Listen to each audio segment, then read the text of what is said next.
NIOS class 10 भारतीय दर्शन 247 का नया सिलेबस आ गया है।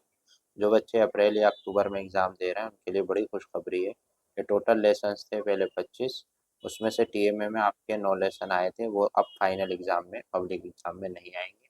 सिर्फ आपको 16 लेसन की तैयारी करनी है। कौन कौन से आएंगे पेंसिल से उस पर बुक मार्क कर लिए अभी, बार बार देखने से बेहतर है। पार्ट नंबर 3, 4, 5, 6, 9, 10 और 9, 8, सॉरी 10 नहीं 8, 9 के बाद 8 है। 12, 13, 15, 16, 20, 21, 22, 23, 24, 25, बस ये पार्ट आएंगे। और ये जो नहीं आएंगे वो भी बताया था। पार्ट नंबर 1, 2, 7, 10, 11, 14, 17, 18, 19 ये नहीं आएंगे, इनकी तैयारी मत करिए। सिर्फ जो आ रहा है उनकी तैयारी करिएगा। अगर आपको नोट्स, असाइनमेंट, प्रैक्टिकल, TMA या ऑनलाइन क्लास चाहिए तो आप हमसे कांटेक्ट कर सकते हैं।